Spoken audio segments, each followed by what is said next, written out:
Hey everybody, this is Darkseid Elite. I wanted to do one more video. This is coming from Zack Snyder himself. He actually threw something out on Father's Day this last Sunday, and it was actually something really, really cool. Right there, we got uh, a straight tweet from him on Vero talking about, speaking of Father's Day, here's the King Daddy himself, Uxas and the Anti-Life.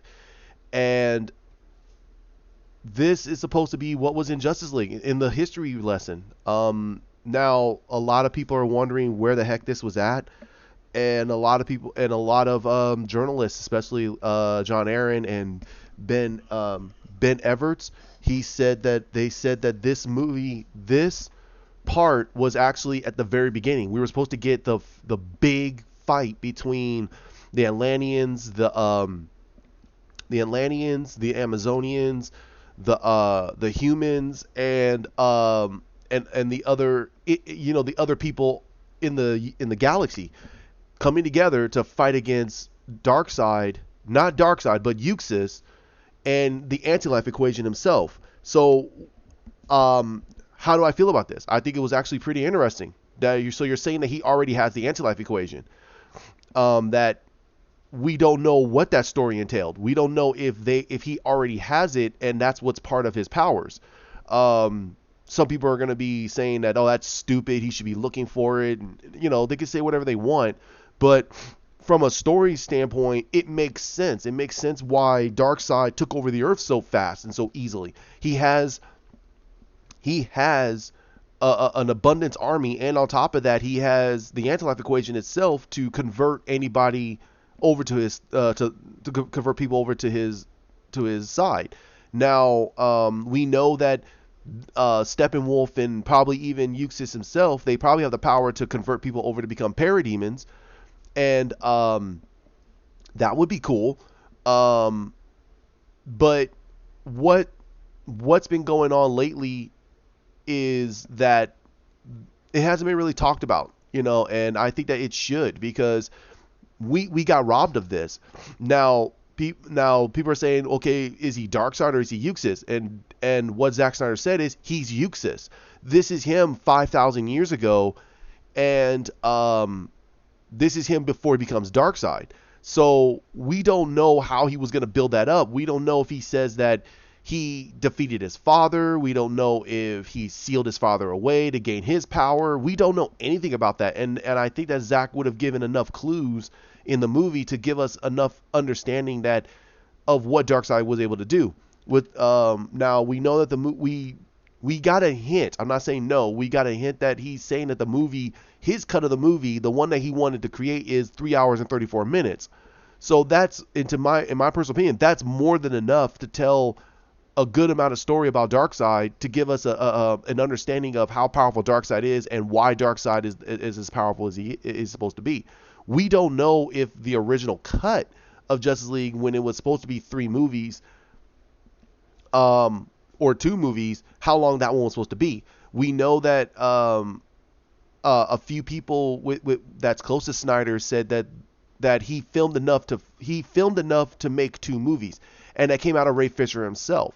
So I don't know. I mean, I'm very interested. I'm still stoked. I really wish for them to bring out the Snyder cut, and honestly just give us the movie, so then we can move on, because from what they're doing, it seems like they're positioning people and places and things, so that we're not going to get that version of Snyder's universe, and sometimes that's okay.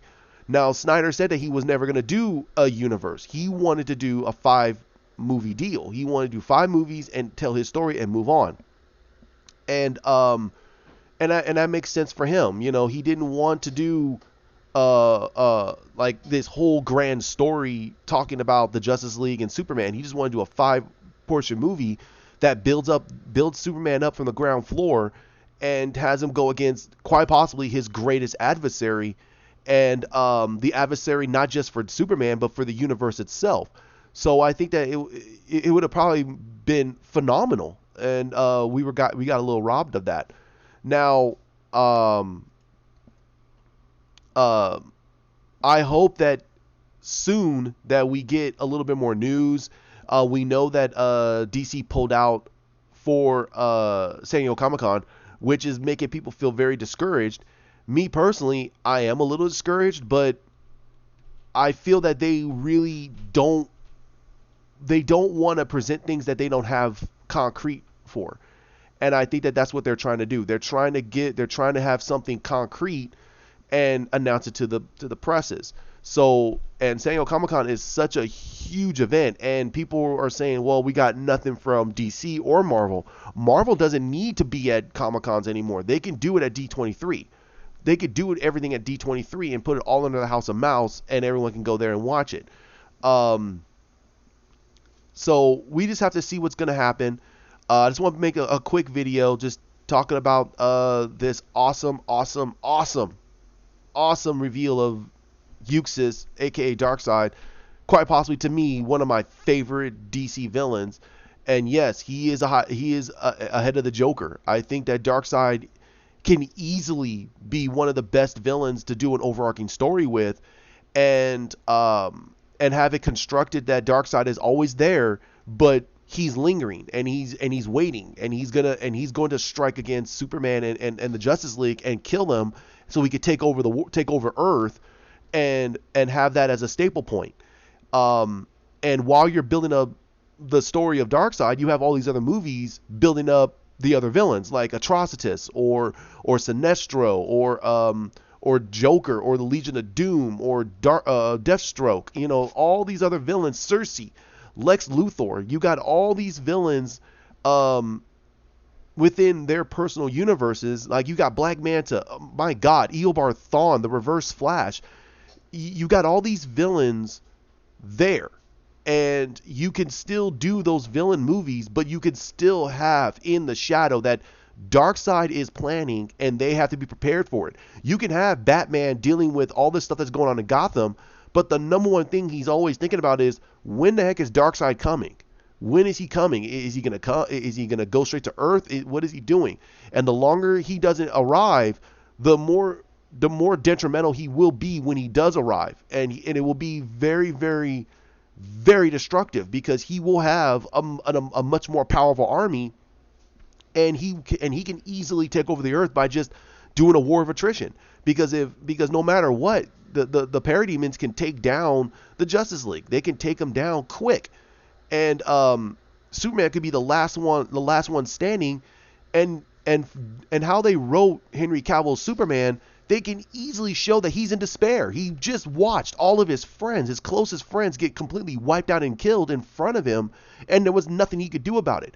He had to take on argumentatively too many parademons, or he had to fight Calabac or Mantis or Kanto or the female Furies. We don't know. That would have been phenomenal to see, and to see him get so angry and so bitter over the fact that he could not stand up to Darkseid because he wasn't doing his due diligence and keeping his eye on Darkseid. Or Batman does that. He feels that he failed. He failed Superman. He failed the Earth because he was so centered on all these other villains, and he had no help because he didn't reach out to Dick Grayson if he's still alive, or Barbara Gordon if she's still alive, or anybody. So I'm thinking that this could have been a really great saga if someone wanted to pick it up. But hey, it is what it is right now. It sucks. But still fight for that Snyder cut.